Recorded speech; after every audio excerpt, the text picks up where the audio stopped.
கிரைமி பாப்பட் வழங்கும் வா தமிழாவா இணைந்து வழங்குவோர் powered by cardiac associate sponsors பிபிடி Priyam star Sashwin foundation interior and designing மற்றும் அமிர்தாஞ்சன் காம்ஃபே மல்லிகா அர்ஜுனா சில்க்ஸ் காஞ்சிபுரம் மற்றும் செல்லிங் பார்ட்னர் டைலர்ஸ் சூ jewellery partner Malabar golds and diamonds. காதல் இன்னைக்கு ரொம்ப சகஜமான ஒரு வார்த்தையா மாறிடுச்சு.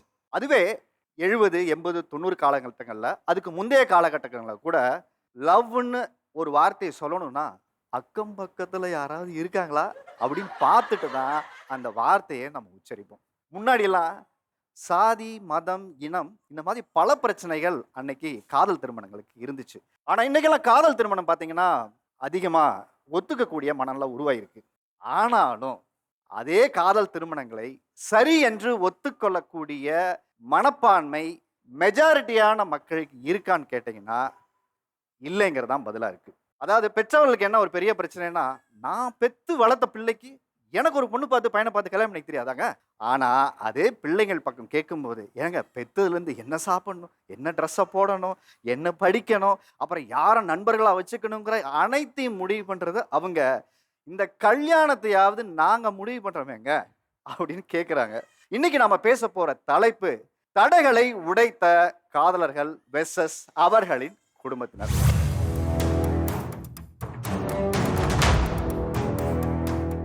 ஏன் நீங்க காதல் திருமணத்தை எதிர்த்தீங்க? அது ஏஜே இல்லைங்க. நான் எப்படி அதை அப்செட் பண்ணிக்க முடியும் அவங்க லவ் பண்ணி போனது போயிட்டு? உங்களுக்கு எப்ப தெரிய வந்தது காதல் பண்றாங்கங்கிறது? அவங்க காணாம போய் தான் தெரியும். அவங்க ஃப்ரெண்டை கூட கேட்டேன். அந்த ஃப்ரெண்டு கூட எனக்கு உண்மை சொல்லலை. அவங்க ப்ரெக்னெண்ட்டாக இருக்க சொல்ல வீட்டுக்காரர் தான் தூது விட்டாங்க எங்கள் வீட்டுக்கு. ம். அப்போ எனக்கு கோவம் தானே இருக்கும். இப்போ நீங்க ஏத்துக்கலங்கிறதா? ஏத்துன்னு இருக்கேன். அவங்க வீட்டுக்காரர் ஏத்துக்கலன்னு சொல்லிட்டு. காதல் திருமணத்தை நீங்க ஏன் ஏத்துக்கல? நாங்க கிறிஸ்டினு, அவங்க இந்து. அவங்க வந்து கேட்டாங்க அவங்க அம்மா. அப்ப நான் குடுக்க மாட்டேன்னு சொன்னேன். 1 வருஷம் கழிச்சு பாரும்மா, அப்ப தெரியும் உனக்கு அப்படின்ட்டு. அவங்க அத சொல்லும்போது எனக்கு தோணல. என்ன சொல்ல போறாங்க அப்படின்னு சொல்லிட்டு. அதுக்கப்புறம் தான் தெரியுது இந்த பொண்ணு இந்த மாரி வேலைக்கு தான் கிளம்பி போச்சு என்கிட்ட சொல்லிட்டு. ஒரு 11 மணி இருக்கும். அந்நேரத்துக்கு அம்மா நான் கல்யாணம் பண்ணிட்டேன் அப்படின்றா. எனக்கு வார்த்தையே வரல. அப்படியே எச்ச கூட முழுங்க முடியல. அந்த மாரி கஷ்டமாயி போச்சு எனக்கு.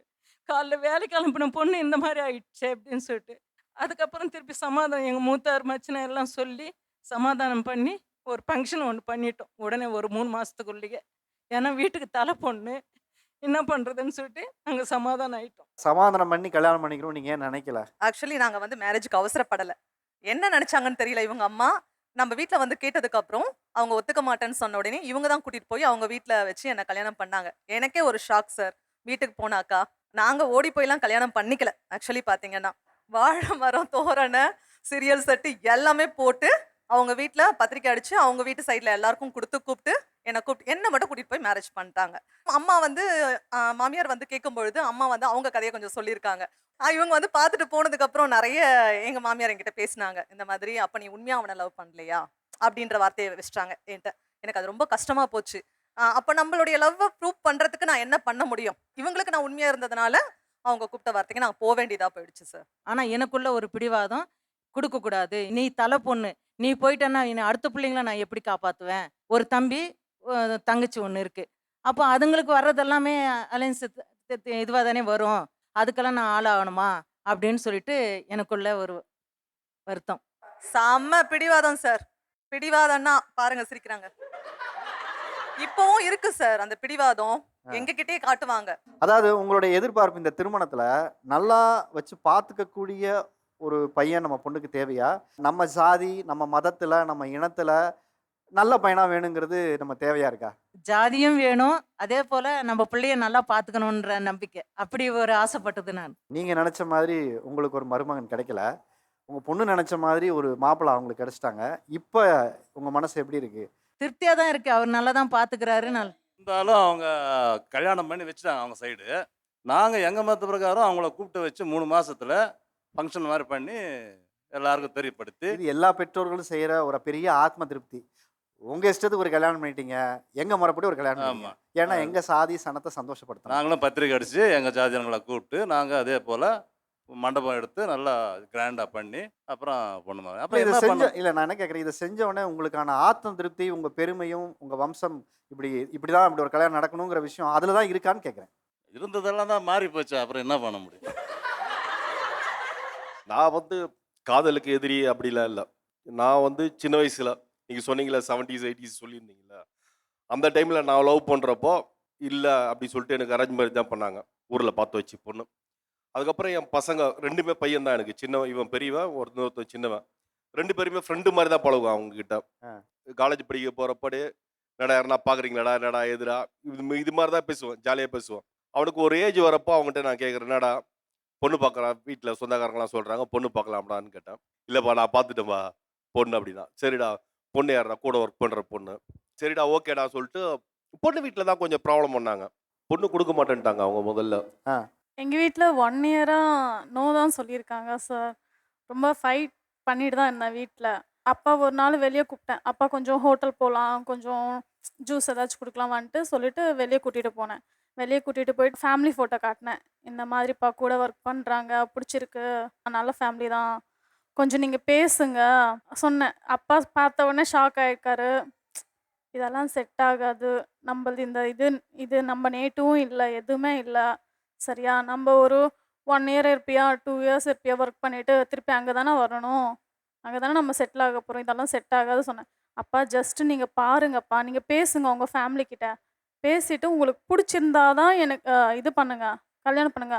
உங்களுக்கு ஏதாச்சும் அவங்கக்கிட்டேருந்து ஒரு மைனஸ் மார்க் கிடைச்சிருக்கா சொல்லுங்கள், அது காட்டுங்க. நான் இப்போவே அந்த பையனும் வேண்டாம், எதுவுமே வேண்டாம்னு சொல்லிட்டு நான் விட்டுட்டேன். காதல் மலர்ந்த தருணத்தை சொல்லுங்க. ஒர்க் பிளேஸில் தான் பார்த்தோம், 2 பேரும் ஒரே கம்பெனியில் தான் ஒர்க் பண்ணிட்டு இருக்கோம். இவங்க வாயை திறந்தா மூடவே மாட்டாங்க. அவங்க ஒரு 10 லைன் பேசுனாங்கன்னா நான் ஒரு 2 வார்த்தை தான் பேசுவேன். அவங்க தெலுங்கு, நான் தமிழ். அவங்க என்ன பண்ணுவாங்கன்னா தெலுங்குல லெட்டர் எழுதி டெய்லி என்கிட்ட கொடுத்துட்டு போயிடுவாங்க. எனக்கு தெலுங்கு படிக்க தெரியாது. நான் ஃபஸ்ட்டு கொஞ்சம் அப்போஸ் பண்ணிட்டு இருந்தேன். எனக்கு லவ்லாம் வேணாம், இன்ட்ரெஸ்ட் இல்லை, ஆல்ரெடி ஒரு ஆள் இருக்குன்னு சொல்லி இவங்களை ஏமாத்திட்டு கொஞ்ச நாள் அலைய விட்டுட்டே இருந்தேன். ஒரு ஸ்டேஜ் வரப்போ இவங்க ரொம்ப கேரிங்காக பார்த்துப்பாங்க என்ன. ஒர்க் பிளேஸில் எதுவாக இருந்தாலும் எனக்குன்ட்டு வந்து நிற்பாங்க. அப்படியே ஒரு போகிற போக்கில் லவ் ஆயிடுச்சு உங்க மேலே. அவன் லவ் எப்படி ப்ரப்போஸ் பண்ணான்னு சொல்லுப்பா. சார் கடை இருக்குது சார். கடையில் இருக்கிற டெடிபியர் சாக்லேட்ஸு டெய்லி ஒவ்வொரு சாக்லேட்டாக எடுத்துன்னு வந்து டிஃப்ரெண்ட்டாக எடுத்துகிட்டு வருவார். சாக்லேட் கொடுத்து கரெக்ட் பண்ணார் சார். ஆனா அவர் என்ன சொன்னார் பாத்தீங்களா, நீங்க தான் லவ் ப்ரப்போஸ் பண்ணீங்களா? அவருக்கும் விருப்பம் இருக்கும், ஆனால் சொல்ல மாட்டாங்க. சாக்லேட்ஸ் அது இது கொடுப்பாங்க, ஆனால் நீ என் ஃப்ரெண்டு தான் சொல்லுவாங்க. தம்பி நீ ரொம்ப தெளிவான ஆளா இருக்க. ப்ரப்போஸ் நீ பண்ணிட்டு அவங்க தான் ப்ரப்போஸ் பண்ணாங்கன்னு சொல்லி. பண்ணுற மாதிரி ஒரு சுச்சுவேஷன் உருவாக்கணும்ல சார். இல்ல நீங்க தமிழ், அவங்க தெலுங்கு இல்லையா? தெலுங்குல ப்ரப்போஸ் பண்ணணும்னு உங்களுக்கு ஏதாவது ஆசை இருக்குதா? அவர் இது சொல்லணும்னு ఇరుకు சொல்லுங்க.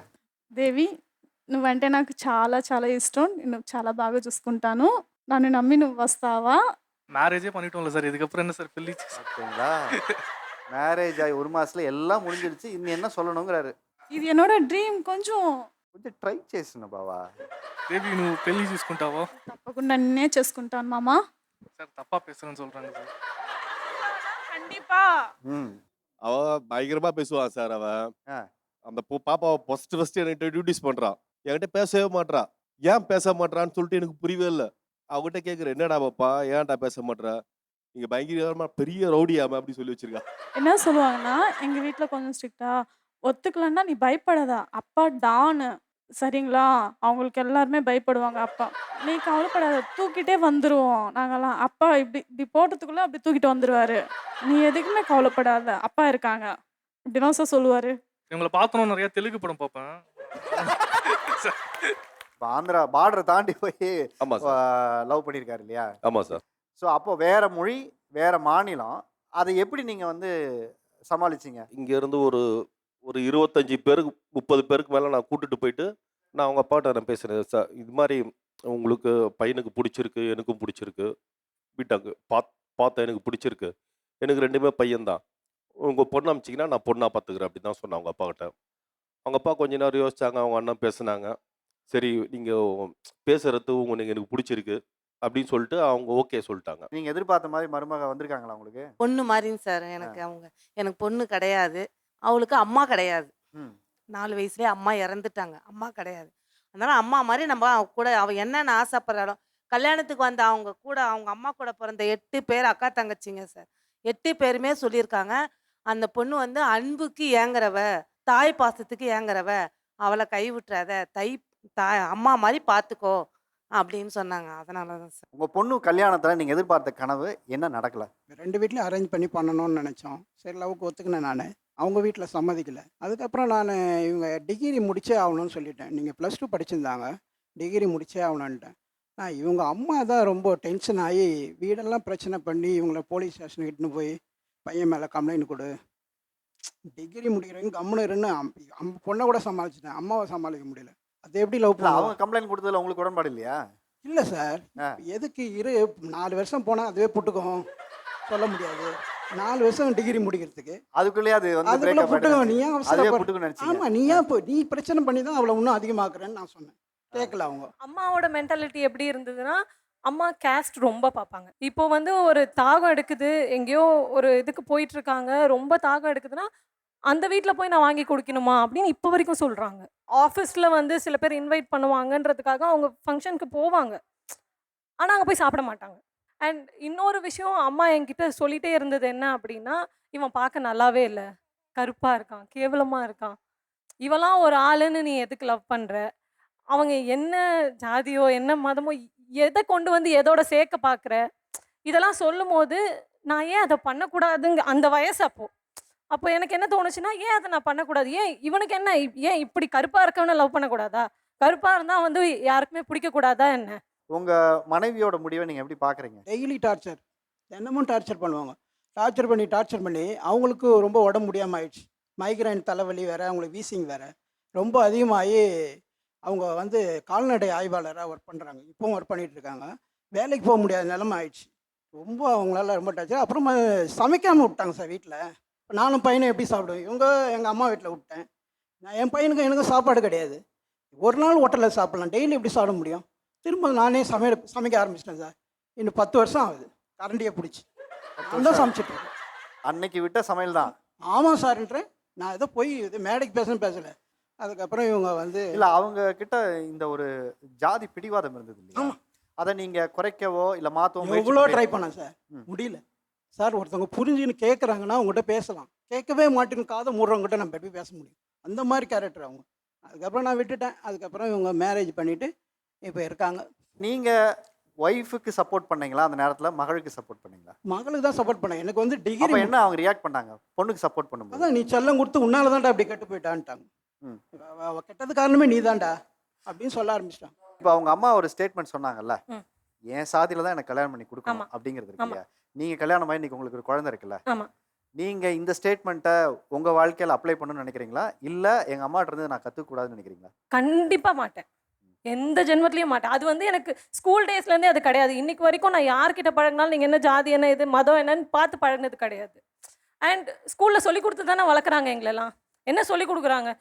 ஜாதிகள் இல்லையடி பாப்பான்னு சொல்கிறாங்க. அப்போ இருக்கும்போது நான் எதுக்கு ஜாதியை பார்க்கணும்? அண்ட் அது ஒன்றுத்துக்கும் உதவாது சார். இல்ல அவங்க ரொம்ப அழகா ஒரு விஷயம் கேட்குறாங்க. சாதிகள் இல்லையடி பாப்பான்னு ஸ்கூல்ல எங்களுக்கு சொல்லி கொடுத்து நாங்க பாடம் படிச்சு வளர்றோம். ஆனா கல்யாணம்னு வரும்போது நீங்க சாதியும் மதையும் கையில பிடிச்சிட்டு இருக்கீங்களே, நாங்க எதை ஃபாலோ பண்றது? அறிவு கொடுக்குற கல்வி சொல்றதை ஃபாலோ பண்ணுமா, இல்ல பரம்பரையா எமோஷனலா நாம ஒரு சாதியிலையும் வழக்கத்திலையும் வளர்ந்துருக்கோம், அதை நம்ம நம்பி வாழணுமான்னு ஒரு முடிவு எடுக்கணுமான்னு ஒரு குழந்தைகளுக்கு ஒரு பெரிய தடுமாற்றம் இருக்குல்ல, அதை ஏன் அதை நம்பி இன்னும் பிடிச்சிட்டு இருக்கீங்க? இன்விடேஷன் வைக்க போகிறேன்னு வச்சுங்களா, பையன் லவ் மேரேஜா அப்படின்னு கேட்பாங்க ஃபஸ்ட்டு. ஆமாங்க. பொண்ணு என்ன ஜாதி? பையன் லவ் பண்ணால் பொண்ணு என்ன ஜாதின்னு கேட்பாங்க. பொண்ணு லவ் பண்ணால் பையன் என்ன ஜாதின்னு கேட்பாங்க. நம்ம சரின்னு ஒருத்து போனாலும் கொடுக்குறத தானே கேட்குறாங்க இதை. நீங்க ஏன் சாதி பார்த்து கல்யாணம் பண்ணணும்னு நினைக்கிறீங்க? சார் இப்போ வந்து ஜாதிகள் இல்லையடி பாப்பா அப்படின்னு சொல்றாங்க. ஆனா எந்த புத்தகத்திலயுமே லவ் பண்ணி கல்யாணம் பண்ணணும்னு சொல்லலையே சார். காதல்ங்கிறது இயற்கை. சாதி மதம் கடவுள் இதெல்லாமே நம்ம உருவாக்கிட்டு நமக்கானது தான். 17 வயசு வந்துருச்சுன்னா எல்லா உயிரினத்துக்கும் வரும்.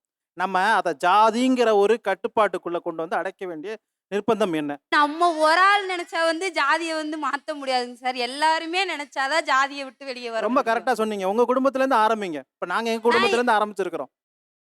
நீங்க போய் எல்லாரையும் திருத்த முடியாது. ஜாதி மறுப்பு திருமணம் நடக்கும்போது தான் 2 குடும்பங்கள் 2 சமூகங்கள் சேரக்கூடிய வாய்ப்பு கிடைக்கும். எனக்கு இப்போ ஏஜ் வந்து 21 ஆகுதுன்னா என்னை இவ்வளோ வருஷமா வளர்த்தவங்களுக்கு என்ன ஒரு நல்ல பையன்கிட்ட கொடுக்கணும்னு அவங்களுக்கு தோணாதாங்க சார். 21 வயசு வந்தும் உங்களுக்கான துணையை உங்களுக்கான வாழ்க்கையை உங்களுக்கு தேர்ந்தெடுக்க தெரியல அப்படிங்கிறது சரியான வளர்ப்பு கிடையாது. தேர்ந்தெடுக்கிற தவறான முறையில தேர்ந்தெடுக்கணும்னு ஒண்ணுமே கிடையாதுங்க சார். நாளைக்கு ஒரு பிரச்சனை வந்தா அந்த இடத்துல நான் மட்டும் தான் நிப்பேனே ஒழிஞ்சு எல்லாரும் வந்து நிக்க மாட்டாங்க. நிக்க அப்ப வந்து சொல்லலாமே. எங்க அப்பா அம்மா தான் என் பின்னாடி நிப்பாங்க. நான் வந்து இப்போ சாதி மறுப்பு திருமணம் பண்ணிட்டேன் அப்படின்னா எங்க பெத்தவங்க வரமாட்டாங்க அப்படின்னு தான் சொல்றீங்க. அப்போ பிரச்சனை பெத்தவங்க கிட்ட தானே. சாதி மறுப்பு திருமணம்ங்கிறது அவ்வளோ ஒரு கெட்ட விஷயம் கிடையாது.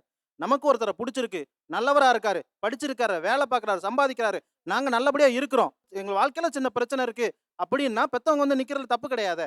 ஒரே ஒரு நிமிஷம் சார். எங்க அக்கா இங்க தான் இருக்கா. அவ வந்து நாங்க வந்து இன்டர் காஸ்ட் மேரேஜ் தான் பண்ணியிருக்கா. எங்க அம்மா அப்பா அடிச்சாங்கன்றதுக்காக வீட்ட விட்டு வெளிய வந்து அவ போய் கல்யாணம் பண்ணிக்கிட்டா. இப்ப வந்து 2 வருஷம் ஆயிருச்சு எங்க அக்கா கல்யாணம் முடிச்சு. ம். மொத பேபி மொத அபார்ஷன் தங்கச்சியா? ஆயிருச்சு. ம். அப்ப வந்து எங்க அம்மா அப்பா வந்து பார்க்கவே கிடையாது. இப்ப 2வது பெண் குழந்தை பிறந்திருக்கா. அப்பயும் பார்க்கல. அப்பதான் நானே போய் பார்த்தேன். ஏன்னா அவங்கள பத்தி எனக்கு எங்க இருக்காங்க எதுவுமே தெரியாது. அந்த 2வது குழந்தை போய் பார்க்குறப்ப தான் எங்க அக்கா அந்த இடத்துல வந்து அவங்க மாமியா, நாத்தனா எல்லாரும் இருப்பாங்க சார். இப்போ ஒரு விஷயம் என்னன்னா, அவ வந்து ஒண்ணு எதுவுமே போட்டு போகாம, பொருளு, பணம் எதுவுமே கொண்டு போகாம அந்த இடத்துல போய் அவ என்ன பேச முடியும்? அதுவே எங்க அப்பா, அம்மா பார்த்து வச்சிருந்த மாப்பிள்ளையா இருந்தா, அவங்கனால ஏதாவது ஒரு பிரச்சனைனா எங்க அக்கா ஓங்கி பேசுவாள. இப்ப அவளால பேச முடியாதுன்னு நான் சொல்றேன். அதாவது நான் எங்க அப்பா, அம்மா சூழ்நிலைய வச்சு பேசுறேன்னு ஒழிஞ்சு, இதுல நான் ஜாதிய கொண்டுட்டே வரல. நான் அக்ரி பண்ணுறேன் சார். அதுவும் இருக்கு. 3 வருஷம் ஆச்சு ஆக்சுவலாக மேரேஜ் ஆகி. 2 வருஷம் ரொம்ப ஸ்ட்ரகிள் பண்ணி தான் வந்திருக்கோம். அப்போ வந்து அவங்க வீட்டு சைடும் பெரிய பேக்ரவுண்ட் கிடையாது. என் வீட்டு சைடு பேக்ரவுண்ட் இருக்குது, ஆனால் சப்போர்ட் பண்ணல எங்களுக்கு. ஸோ அப்போ வந்து நாங்கள் ரொம்ப கஷ்டப்பட்டோம். நான் இல்லைன்னுலாம் சொல்லலை, ரொம்ப கஷ்டப்பட்டோம். அதை வந்து சான்ஸாக எடுத்துக்கிட்டு நிறைய பேர் என்ன சொன்னாங்க, இவங்க வீட்டு சைடு சொந்தக்காரவங்களும் ஏதாவது எங்கள் அத்தையை நான் ஏன்னா அம்மான்ற இடத்துல இப்போ எனக்கு எங்கள் அத்தை தான் இருக்காங்க. அவங்கள நான் கோவப்பட்டேன்னா கூட பக்கத்தில் இருக்கவங்க என்ன சொல்லுவாங்க, அவளாம் என்ன போட்டு வந்தா, அவளாம் பேசுகிற அளவுக்கு நீ வச்சுக்கிட்ட அப்படின்ற மாதிரி. அவங்க பேசலான்னாலும் இன்னொருத்தவங்க சொல்கிறாங்க. அந்த சுச்சுவேஷன் இங்கே இருக்குது. அதே மாதிரி எனக்கு என்ன ஃபீல் ஆகும்னா, நம்ம வீடு சைடு இருக்கோ பணம் இருந்தும் நம்ம ஹஸ்பண்டால் எதுவும் நம்மளால பண்ண முடியல. ஏன்னா அவங்க என்னை வேலைக்கு விடலை. 3 வருஷம் ஆச்சு நான் வேலைக்கு போகலை. என்னை சப்போர்ட் பண்ண, ஏன்னா அவங்க வேலைக்கு இந்த மாதிரி மேரேஜ் பண்ணி நீ போனேன்னா உன்னை வேலைக்கு விடுவாங்க, சம்பாதிக்கணும், நீ வேலைக்கு போகணும், உனக்கு இதெல்லாம் தேவையா அப்படின்னு சொல்லி கன்வின்ஸ் பண்ணி கூட்டு போகிறதுக்கு எவ்வளோ ட்ரை பண்ணாங்க. நான் போகலை. ஆனால் அப்போ வந்து அந்த சுச்சுவேஷன் இவங்க காதில் கேட்டனால என்னை வேலைக்கு விடலை. ஆனால் இவங்க கஷ்டப்படுற ஒரு சூழ்நிலையில் என்னால் என் வீட்டு சைடு அவ்வளோ பேக்ரவுண்ட் இருந்து ஏன் என்னால் ஹெல்ப் பண்ண முடியல அப்படின்றத வந்து நான் அவளுக்கு சுச்சுவேஷனை எடுத்து சொன்னேன். நான் அந்த பாயிண்ட் அக்ரி பண்ண மாட்டேன். சரி, இப்போ வந்து இவங்க சொல்கிறாங்க எனக்கு சொத்து இருந்துச்சு, நான் கல்யாணம் பண்ணி கொடுத்துருந்தா நல்லா இருந்திருப்பாங்கங்கிறான். சொத்தே இல்லாதவன், காசு பணமே இல்லாதவன், அவன்லாம் அவன் பொண்ணுக்கு வந்து 1 சவரன் நகை கூட போடாமல் தான் கல்யாணம் பண்ணி கொடுக்குறான். அங்கே என்ன அவங்களுக்கு வாய்ஸ் இல்லாமே ஆயிடுச்சு. இப்போ நான் கல்யாணம் பண்ணிட்டு போனேன், எந்த காசும் எங்கள் அம்மா கிட்டேருந்து நான் வாங்கலை. இப்போவும் எங்கள் அம்மா எனக்கு நகை கொடுக்குறேன்னு சொல்கிறாங்க, ஆனால் நான் வாங்கினதில்லை, என் ஹஸ்பண்டும் கேட்டது கிடையாது. ஸோ அது வந்து தனிப்பட்ட மனிதருடைய இதில் இருக்குது. அவங்க கணவர் எப்படிப்பட்டவர், அவர் குடும்பம் எப்படிப்பட்டவங்கன்றதை பொறுத்து தான் இருக்கே தவிர, நான் நகை போட்டு கல்யாணம் பண்ணி கொடுக்கல அதனால அவங்க நல்லா பார்த்துக்க மாட்டாங்கங்கிறது கிடையாது. அண்ட் மோர் ஓவர் இப்போ ஒருவேளை எனக்கு அந்த சுச்சுவேஷன் இருந்து என் மாமியார் என்கிட்ட வந்து இந்த மாதிரி நீ நகை போட்டு வரலன்னு உன்னை மதிக்காதீங்க, நீங்கள் மதிச்சு எனக்கு என்ன ஆக போகுது? நான் இன்னைக்கு வந்து என் சொந்த காலில் நிற்கிறேன், என்னால் சம்பாதிச்சு, இப்போ நான் சம்பாதிச்சு வாங்கியிருக்கேன் சார், எனக்கு தேவையான நகையை நானே வாங்கியிருக்கேன். நீங்க உங்க சொந்த கால்ல நின்று சம்பாதிக்கிறீங்க. ஆனா எங்க அக்கா சம்பாதிக்கல. அதைத்தான் நான் சொல்றேன். அவ வந்து முழுசா படிச்சே முடிக்கல. அதுக்குள்ள எதுக்கு அவசரப்பட்டு காதல் திருமணம் பண்ணணும் அப்படின்னு சொல்றேன். இப்போ இவங்களை ஏன் நீங்க வேலைக்கு போக வேணாம்னு சொல்றீங்க? இல்லை, அவங்க இது பிஏ தமிழ் முடிச்சிருக்காங்க, அது இல்லாமல் பிஎட் டீச்சருக்கு முடிச்சிருக்காங்க. நானுமே இது ஓன் பிஸ்னஸ் பண்ணிட்டு இருக்கேன். என்னோட வருமானமே எங்களுக்கு போதுமானது இருக்கு. நீங்க படிக்கவே இல்லைன்னு சொன்னீங்க. எனக்கு முடிச்சிருக்காங்களே, 2 டிகிரி முடிச்சிருக்காங்களே. அவங்க முடிச்ச விஷயம் எனக்கு தெரியாதுங்க சார். இப்பதான் பாருங்க, தெரியும். சொந்த அக்கா தானே? இல்லைங்க சார், நாங்க பேசல. ஏன்னா எங்க அம்மா அவங்க பேச விடல. இப்ப பாப்பா பிறந்ததுக்கு பின்னாடி தான் நான் போய் பார்த்ததே. இப்போதான் குழந்தை பிறந்ததுலேருந்து தான் அவங்களே பேசுகிறாங்க. சொல்லுங்க, உங்களுடைய காதல் எப்போ மலர்ந்துச்சு, எப்போ அவரை சந்திச்சீங்க? அதே சொல்லுங்க. டீனேஜ் லவ் தான் சார். +1 +2 +1 +2 படிக்கிறேன். தான். ஃபர்ஸ்ட் எந்த ஊரு டைம் நீங்க? பெரியகுளம். பெரியகுளம். ஃபர்ஸ்ட் டைம் ஸ்கூலுக்கு போயிட்டேன், இவங்க வரல. அப்போ வந்து ஒரு எப்படி சொல்கிறேன்னா, ஒரு கேங் லீடர் மாதிரி இவரை இமேஜினேஷன் பண்ணி வச்சுருந்தாங்க எல்லாரும். கார்த்திக் ராஜா இந்த குரூப்பா அப்படின்ற மாதிரியே ஒரு ஃபீல் இருந்தது. யார் அந்த பையனாக இருக்கும் அப்படின்னு நான் யோசிச்சிட்டே இருப்பேன். ஆனால் அவங்க ஸ்கூலுக்கு வரல. அப்போ லஞ்ச் பீரியடு அவங்க வந்து அப்போ தான் ஆஃப்டர்நூன் ஆஃப் டேலேருந்து வந்தாங்க. அப்போ தான் ஃபஸ்ட் டைம் பார்க்குறேன். என்ன இந்த பையனுக்கு இவ்வளோ ஹைப் கொடுத்தாங்க அப்படின்னு நானே யோசிச்சுட்டு கடைசியில் நானே அந்த வலையில் விழுந்துட்டு 2 பேருமே இன்ன வரைக்குமே யாருமே ப்ரப்போஸ் பண்ணிக்கல. கொடுங்க அவர்கிட்ட கேட்போம். சொல்லுங்க, ஸ்கூல்லே டானாமே பசங்க ஒரு 4 பேர் கூட இருப்பாங்க. அதை கொஞ்சம் அப்படி பில்டப் பண்ணி வச்சுருக்காங்க. அதுக்கப்புறம் நான் ஒரு 1 வீக் அப்புறம் தான் அந்த பொண்ணை சரியாகவே பார்த்தேன். பசங்க ஃபுல்லாக சொன்னாங்க, நம்ம கிளாஸுக்கு ஒரு பொண்ணு வந்திருக்கு, புதுசாக வந்திருக்கு, அழகா இருக்காங்க அப்படின்னாங்க. சரி நானும் பார்த்து இது பண்ணி பேசினேன். பேசக்கூட இல்லை, ஃபஸ்ட்டு ஒரு பொண்ணு மூலியமாக சொல்லி விட்டேன், தெரிஞ்ச பொண்ணு மூலியமாக என்னைய பிடிச்சிருக்கான்னு கேளுங்கண்டு. அவங்க என்ன ரெஸ்பாண்ட் எதுவுமே பண்ணவே இல்லை. சரி அந்த பொண்ணுக்கு நம்மளை பிடிக்கலே வைக்கலேண்டு. அதுக்கப்புறம் டேரெக்டாக ஒரு 1 மந்த் இருக்கும், 1 மந்த் ஆகும், உங்கள் ஃபோட்டோ கொடுங்கன்னு நானே கேட்டேன். ஃபோட்டோ வாங்கி அதுக்கப்புறம் ஃபோட்டோ வாங்கி வச்சு பேசினது. பார்க்குறது மட்டும்தான் இருந்துச்சு, பேசக்கூட இல்லை. 1 இயர் ஃபுல்லாமே பேசவே இல்லை. சிக்னல் மட்டும்தான் கொடுப்போம். சிக்னல்லாம் எப்படி கொடுப்பீங்க நீங்கள்? டீச்சருக்கு கிளாஸ் நடத்திட்டு இருப்பாங்க, இவங்க வந்து 3ஆம் பெஞ்சில் இருப்பாங்க, நாங்கள் லாஸ்ட் பெஞ்சில் இருந்து ஒரு 3rd அப்படி இருப்போம். இவங்க யதார்த்தமாக அங்கிட்டு பார்க்குற மாதிரி பார்ப்பாங்க, நான் அவங்களே ஃபுல் அண்ட் ஃபுல்லாக இது பண்ணுவேன். எப்போவுமே நம்ம ஸ்கூலில் படிக்கும்போது இல்லை வேலை பார்க்கும்போதுன்னே நமக்கு ஒரு பொண்ணை பிடிச்சிச்சுன்னா மற்ற பசங்க பார்த்துடக்கூடாதுன்னு இந்த பசங்களுக்கு ஒரு எண்ணம் இருக்கும். டேய் அது யார் தெரியுமா, அதான்டா உங்கள் அண்ணி பார்த்துக்க அப்படின்னு சொல்லுவோம்ல. அது வந்து அந்த மாதிரி பசங்களே சொல்லிட்டாங்க, அது கார்த்தி லவ் பண்ணுறியா, யாரும் பார்க்காதீங்க, யாரும் பேசக்கூடாது. அதை மீறி ஏதாவது ஆக்ஷன் காட்சிகள்லாம் இருந்ததா?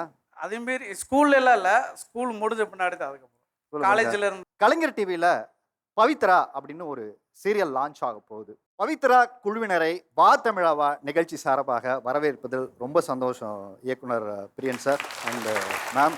நான்லாம் உங்களோட பெரிய ஃபேன். ஆக்சுவலாக பாலச்சந்தர் சார் கண்டுபிடிச்ச மிகப்பெரிய கண்டுபிடிப்பில் உங்களை மாதிரியான ஆர்டிஸ்ட் வந்து மறக்கவே முடியாது. அதுக்கப்புறம் ஸ்நேகன் நடிகர், கவிஞர், நிறைய சமூக பணியும் நிறைய செஞ்சுட்டு இருக்கீங்க. தடைகளை உடைத்த காதலர்கள் வெர்சஸ் அவர்கள் குடும்பத்தினர் அப்படின்னு நம்ம பேசின்னு இருக்கோம். ஸோ முதல்ல நான் இயக்குனர்கிட்டேருந்து நான் ஆரம்பிக்கிறேன். பவித்ரா சீரியலில் நீங்கள் காதல் சார்ந்து சொல்ல வர்ற பிரச்சனை என்ன? மாறாதது காதல், சேராததுக்கு என்ன காரணம் அப்படிங்கிறது அந்த கதை. இப்போ என்னென்னா அந்த கதையில் மெயின் பாயிண்டாக நம்ம நினச்சிருக்கிறது, காதலுக்கு முதல் தைரியம் இருக்கணும். அந்த தைரியம் இல்லாத இருவருடைய கதை தான் இந்த கதை. காதலனுக்கு வந்து தாழ்வு எப்படி இருக்குன்னா, நம்ம அவங்கள விட நம்ம தாழ்ந்து வாழ்ந்துட்டோமோ, தாழ்ந்த இடத்துல பிறந்துட்டோமோ, பொருளாதார ரீதியாக எல்லாமே நம்ம பின் தள்ளி இருந்துட்டோமோ, நம்ம எப்படி நம்ம காதலை சொல்வது அப்படிங்கிற தயக்கம். பெண்ணுக்கு வந்து ஈஸியாக சொல்லிட முடியும், ஆனால் அவளுக்குள்ளே இருக்கிற ஒரே ஒரு தயக்கம் திக்குவாய். இந்த திக்குவாய்ங்கிறதுனாலேயே நம்மளை வந்து தன் வீட்டார் வந்து மற்றவங்கள்லாம் புறக்கணிக்கிறாங்க. ஆனால் காதலை வந்து நம்மளை நேசிக்கிறானாலும் கூட எப்படி சொல்கிறது, இப்படி சொல்லிக்காமையே 2 பேரும் காதலிக்கிறாங்க. அப்படி காதலிச்ச இருவரும் வாழ்க்கையில் சேர்ந்தாங்களா சேரலையாங்கிறது அந்த கதை. காதலர்கள்லாம் குறிப்பிட்ட 2 பேரை சுற்றியுமே ஒரு கதை இருக்கும். கண்டிப்பாக இதில் அம்மா ஒரு முக்கிய கதாபாத்திரம் பண்ணியிருக்காங்க. இவங்களுடைய கதாபாத்திரத்தினுடைய வடிவமைப்பு இது ரமாதேவிங்க. கதையினுடைய கேரக்டர் பேர் வந்து ரமாதேவி. இந்த சமுதாயத்தால் உறவுகளால் ரொம்ப சர்வசாதாரணமாக புறக்கணிக்கப்பட்டு இனிமே இந்த கேரக்டர் வந்து வளரவே மாட்டா அப்படின்னு சபிக்கப்பட்ட ஒரு கேரக்டரு. ஆனால் எப்படி வந்து தன்னிச்சையாக தன்னந்தனி மனுஷியாக கணவனை இழந்து 3 குழந்தைகளை நல்லா வளர்த்து ஆளாக்கி இந்த சமுதாயத்தை எப்படி உயர்ந்து வாழ்றாங்கிறது தான் அந்த ரமாதேவியுடைய கதாபாத்திரம். அதுக்கு வந்து ஒரு கம்பீரமான ஒரு பெண்மணி வேணும்னு ஆசைப்பட்டோம். அப்போ எங்கள் மனசில் பட்டது அவங்க தான், அதனால உடனே செலக்ட் பண்ணிட்டோம். கம்பீரன்னு என் உடம்பு பார்த்து சொன்னாரோ என்னமோ எனக்கு தெரியல. நல்ல ஒரு மதர், ஒரு கிராண்ட் மதர், அந்த மாதிரி ஒரு கேரக்டர் எனக்கு தகுந்த மாதிரி இருந்த கேரக்டர், அதனால அக்செப்ட் பண்ணேன். ஸ்நேகன், இதில் உங்களுடைய கதாபாத்திரத்தை பற்றி சொல்லுங்களேன். நான் ரொம்ப கலகலப்பான ஆள், எப்போதுமே என்னை சுற்றிலும் ரொம்ப ஒரு ஹாப்பியாக வச்சுப்பேன். ஆனால் இந்த கதாபாத்திரத்தை பற்றி கேட்டிங்க இல்லையா, அதுக்கு சொல்ல வரேன். மகிழ்ச்சியாக இருக்கணும், சிரிக்கக்கூடாது. சோகமாக இருக்கணும், அழுகக்கூடாது. கோபமாக இருக்கணும், கை ஓங்கக்கூடாது. உறவோடு இருக்கணும், உணர்ச்சி வசப்படக்கூடாது. இப்படி இருந்தீங்கன்னா இந்த கேரக்டர் எப்படி இருக்குங்கிறத நீங்களே யூகிச்சுக்கோங்க. இல்லை, இதுக்கு பதில் சொல்லணும் போல இருக்கு, ஆனால் நான் சொல்ல மாட்டேன். ஆமாம், சொல்லக்கூடாது.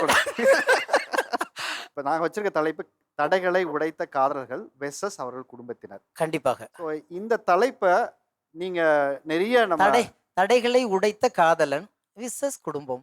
ஆமாம், அவ்வளவுதான். அவ்வளவுதான். என்னன்னு கேட்டிங்கன்னா, ஏற்றுக்கிறதுக்கு தயாராக இல்லை பெற்றோர்கள் அப்படின்னு ஒரு கூட்டம் இருந்தால் கூட அதை புரிய வைப்பதற்கும் அதை மீறி வாழ்ந்து காப்பிப்பதற்கும் அந்த துணிச்சல் இப்போ நிறைய பேர்த்துக்கிட்ட இருக்குது. அதையும் நம்ம ஏற்றுக்கணும். இதே நேரத்தில் அந்த சதவீதம் இந்த பக்கம் ஏறி இருக்கு. ஆனால் என்னை பொறுத்த வரைக்கும் காதல் மட்டும்தான் இங்கே சமநிலைப்படுத்தி கொண்டே இருக்கிறது மனிதர்களுடைய உணர்வுகளை. அதில் எந்த மாற்று கருத்தும் இல்லை, வேற எதுவுமே கிடையாது. இப்போ இவங்களை ஏற்றுக்க சொல்றதுக்கு 2 காரணம் இருந்தால் போதும், எல்லாரும் ஓகே சொல்லிடுவாங்க. ஒன்று, காதலிக்கப்படுபவர்கள் பொருளாதாரத்துல இவங்களை விட பல மடங்கு பெருசா இருந்தா ஜாதி செத்து போகும். ஜாதி செத்து போகும். அப்படி இல்ல கல்வியில உயர்ந்த இடத்துல இருக்காங்க, ஒரு பெரிய அந்தஸ்துல ஒரு மதிப்புல இருக்காங்கன்னா எந்த ஏற்றத்தாலும் இவங்க கண்ணுக்கு தெரியவே தெரியாது. காரணம், இவங்களையும் ஏன் சொல்றோம்னா, ஏன் பொண்ணு ஏன் பையன் போய் சிரமப்பட்டுறக்கூடாதுங்கிற ஒற்றை காரணம் தானே தவிர வேற எந்த காரணமும் இல்லை. அந்த காரணத்தை கல்வியும் பொருளாதாரமும் தகர்த்து எறியுது. அதை நோக்கி இன்றைக்கு இந்த தலைமுறை ஓடிக்கிட்டே இருக்காங்க.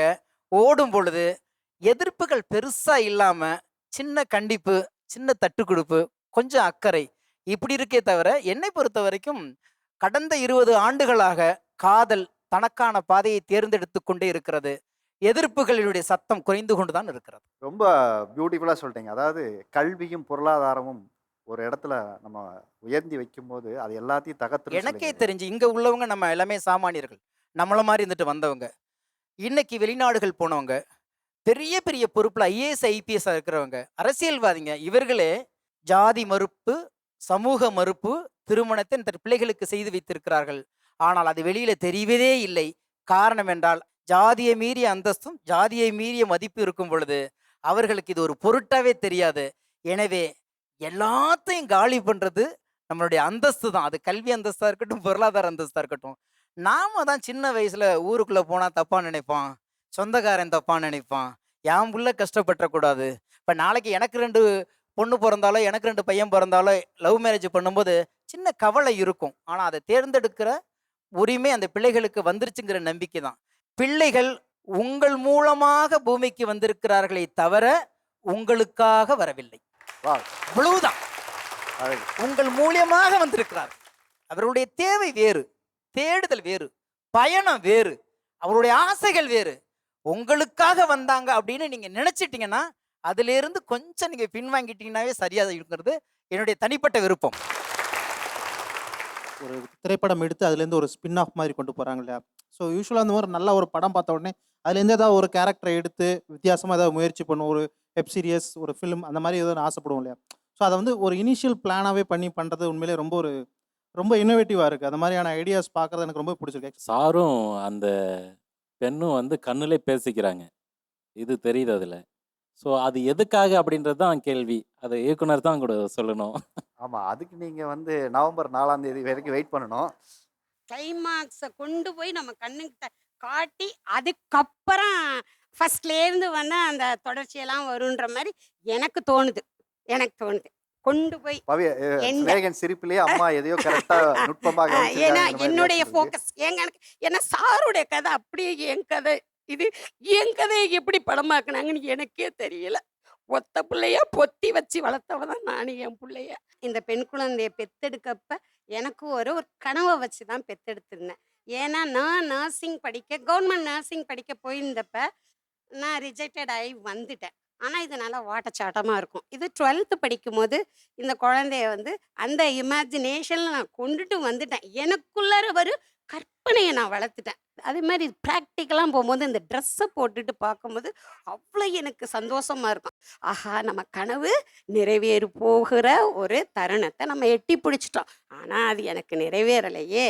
அவள் பேசும் போதே ரொம்ப அப்படியே லாவ் பாயிண்ட்டாக பேசுவா. ஆனால் பிள்ளைய வளர்க்க தெரியாமல் வளர்த்துட்டாங்கன்னு சொன்னாங்க பாருங்க. அதை என்னால் ஏற்றுக்க முடியல. வேற ஒன்றுமே இல்லை. செத்தாலும் அவள் இடத்துக்கு போக மாட்டேன், வரமாட்டேன்னு இருந்தேன். அந்த கன்சீவ்ன்றத காதில் வாங்கிட்டான் பாருங்க. என் பிள்ளைய விட அந்த பேர புள்ள, ஐயோ அதுக்கு ஈடு இந்த உலகத்தில் எதுவுமே இல்லை சார்.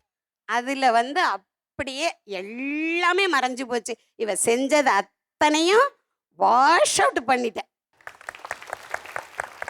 நான் பொதுவாக சீரியல் பார்க்க மாட்டேன். என் பேர் பவித்ரானதும் ஆவலா என்ன ஸ்டோரின்னு பார்க்கலான்னு பட் பார்த்ததும் தான் தெரியுது, என்னடா எடுத்ததும் என்கேஜ்மெண்ட்டாக கல்யாணமாக தெரியாத மாதிரி இருக்கே அப்படின்னு.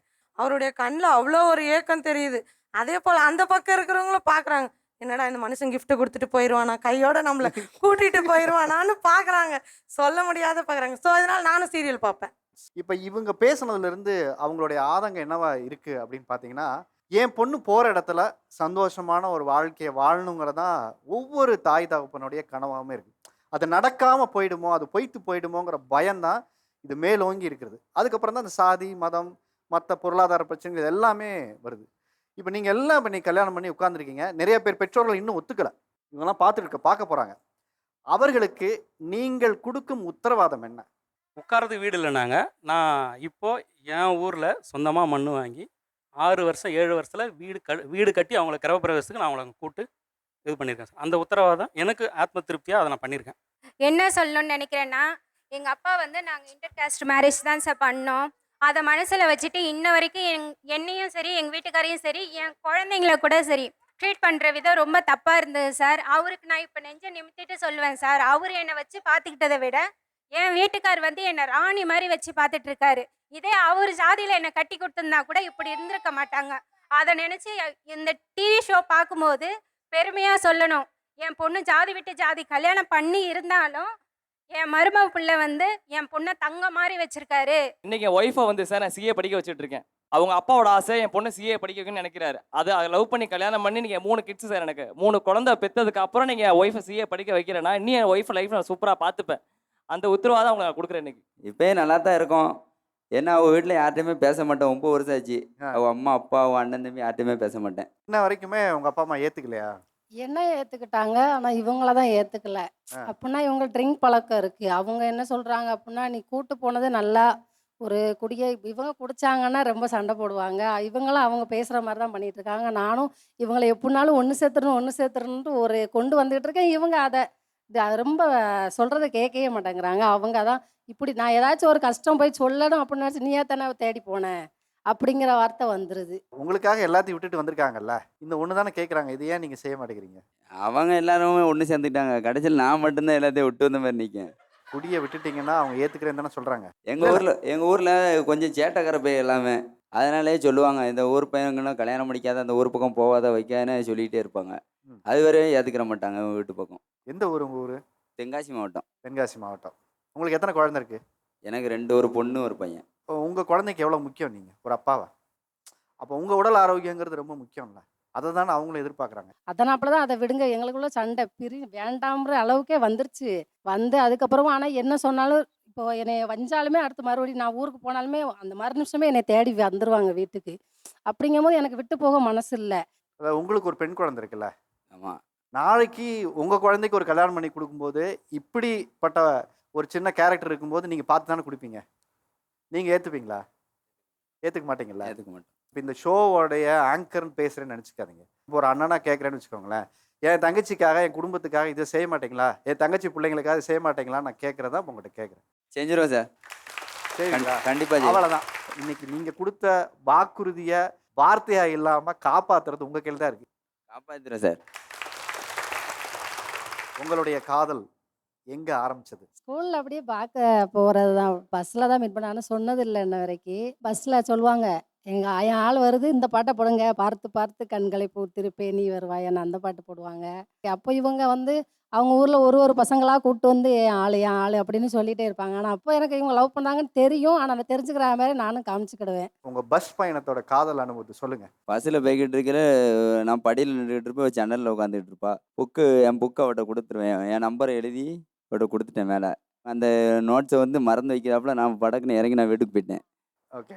மறந்து நோட்டை விட்டுட்டு போகிற மாதிரி. வீட்டுக்கு போகிற மாதிரி மறுநாள் வரல என் நம்பர் இதான் உங்கள் நம்பருன்னு இவங்க நோட்ஸு தனியாக வாங்கி வச்சுருந்தேன்.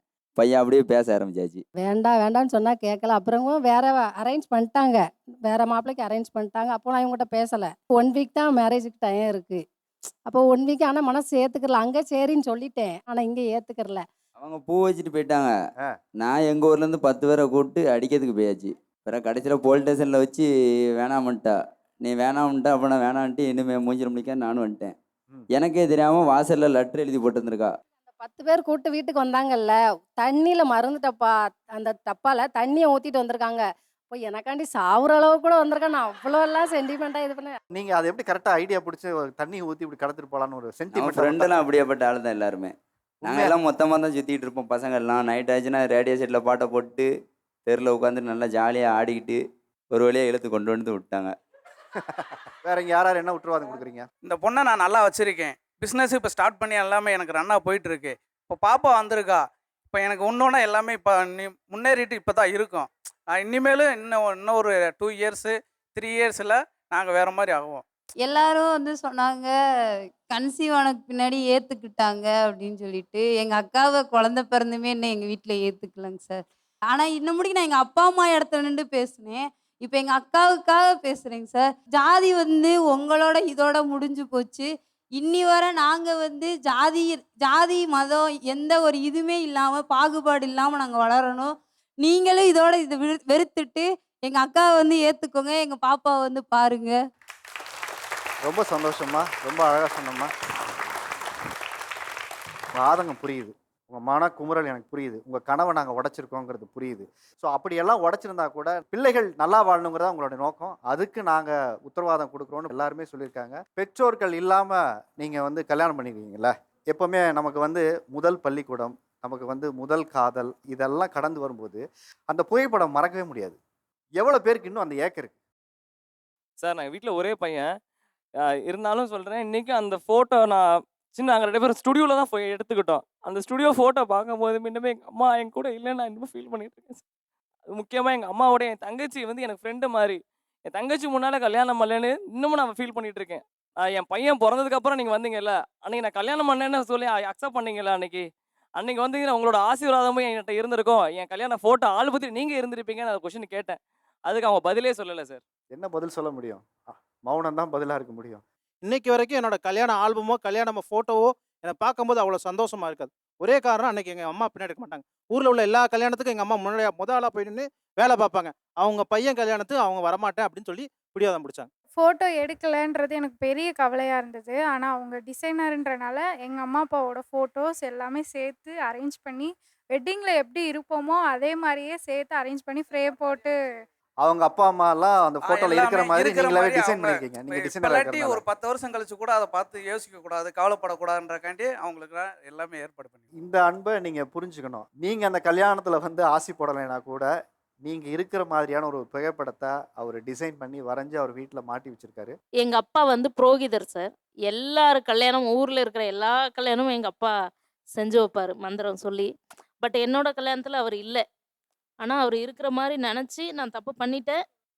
முன்னாடி அவங்க இருக்கிற மாதிரி, ஏன்னா எங்களுக்காகவே வாழ்ந்தவங்க அவங்க. அதனால அவங்க இருக்கிற மாதிரி தான் நான் கீழே விழுந்து கும்பிட்டு இது பண்ணேன். ஆனால் அவங்க வந்து ப்ரௌடாக சொல்கிற அளவுக்கு கண்டிப்பாக வாழ்ந்து காட்டுவேன். என்னோட ஹஸ்பண்ட் சைட்லேருந்து எல்லாருமே வந்திருந்தாங்க.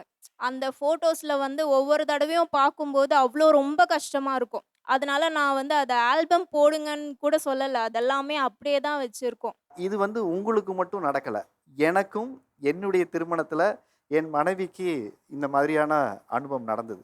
அதனால தான் இதை என்னால் உணர்ந்து கொள்ள முடிஞ்சது. திருமண நாளன்று நீங்கள் இருப்பதுன்னு ஒன்று இருக்குல்ல, அதை நீங்கள் திருப்பி ரீக்ரியேட் பண்ணவே முடியாது. அந்த வெற்றிடம் எப்போவுமே வெற்றிடமாக தான் அவங்க மனசில் இருந்துக்கிட்டே இருக்கும். இதில் இல்லையே அப்படிங்கிற, நம்ம அம்மா அப்பா இல்லையே, ஆசை இல்லையேங்கிறத விஷயம். ஏற்றுக்கின பக்குவம் வந்துட்டாலும் அதெல்லாம் செய்யலைன்ற ஆதங்கம் நமக்கும் இருக்குது சார். சும்மா எல்லாம் சொல்லிடுறாங்க, நம்ம அம்மா பாசம் இல்லை அப்படியெல்லாம் அதெல்லாம் நடத்தலையே நம்மன்ற ஆதங்கம் அது கடைசி வரையும் இருக்கும் நமக்குள்ள. காதல் திருமணத்தை பற்றி பேசி நிகழ்ச்சியோட இறுதி கட்டத்துக்கே வந்துட்டோம். நம்ம இப்போது சிறப்பு பரிசு கொடுக்கும் நேரம் இது. எனக்கு அம்மா இல்லைன்னா கூட இன்னும் அம்மா பாசத்தை கொடுத்துட்டு இருக்கிற மருமகள், மாமியார் 2 பேரும் தான் அனுப்புகிறேன். வாங்க, டைமண்ட் ஹோம் அப்ளையன்சஸ் வழங்கும் உங்களுக்கான ஒரு கிஃப்டாக இருக்கும். சாதி மதங்களை கடந்து வர வேணும் அப்படின்னா அந்த மனசு மாறணும். என் மனசை மாற்றிக்கிறேன், எங்கள் அப்பாவையும் மாற்றுறேன் அப்படின்னு சொன்னீங்கல்ல, டைமண்ட் ஹோம் அப்ளையன்சஸ் வழங்கும் உங்களுக்கான ஒரு கிஃப்டாக இருக்கும். இனிமேல் நான் குடிக்க மாட்டேன், என் வாக்குறுதியை காப்பாற்றுவேன் என்று உறுதிமொழி அளித்த தம்பதிக்கு தான் டைமண்ட் ஹோம் அப்ளையன்சஸ் வழங்கும் உங்களுக்கான ஒரு கிஃப்டாக இருக்கும்.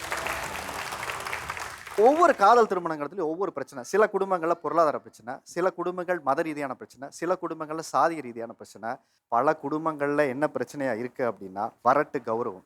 நான் வளர்த்த பொண்ணு ஏன் சொல்ல மீறி போயிட்டால, அவளை நான் பார்க்க மாட்டேன், என்னை பற்றி யோசிக்கல அப்படிங்கிற ஒரு வரட்டு கௌரவமும் சில பேருக்கு இருக்குது. அன்பு ஒரு பெரிய பிரச்சனைனாலும் இங்கே சாதி ஒரு பிரச்சனையை பெருசாக ப்ளே பண்ணுது. அது இன்னைக்கும் உயிர்ப்போட இருக்குதுன்னு இந்த பக்கம் உட்காந்து பேசுகிறவங்கள பார்க்கும்போது நமக்கு அந்த பயம் வருது. அதே நேரத்தில் இன்னைக்கு லா படிக்க போகிற பொண்ணு, எங்கள் அப்பா சாதி பார்த்து இவங்களை ஏற்றுக்கல சார், ஆனால் நான் பார்க்க மாட்டேன்னு ஒரு உறுதிமொழி கொடுத்தாங்களா, அதுதான் மாற்றம். அரேஞ்சு மேரேஜ்லையும் பிரச்சனை இருக்குது, லவ் மேரேஜ்லையும் பிரச்சனை இருக்குது. 2 குடும்பங்கள் இணைவது மட்டும் திருமணம் அல்ல, 2 குடும்பங்களுக்கு இடையே 2 மனங்கள் இணைவது தான் ரொம்ப ரொம்ப முக்கியம். அந்த 2 மனங்கள் ஒற்றுமையாக இருந்தால் தான் ஒரு திருமண வாழ்க்கை ரொம்ப சிறப்பாக இருக்கும். ஸோ அந்த வகையில் 2 மனங்கள் நம்ம சந்தோஷமாக வாழ்கிறதுக்கு ஆதரவளிப்போம், அறிவுரை சொல்வோம், அன்போடு அவர்களுடைய கருத்துக்களை கேட்டு டிசைட் பண்ணுங்க. ஒவ்வொரு வீடுகளிலையும் இது போன்ற ஒரு ஆரோக்கியமான விவாதத்தை முன்னெடுக்க வேண்டும்.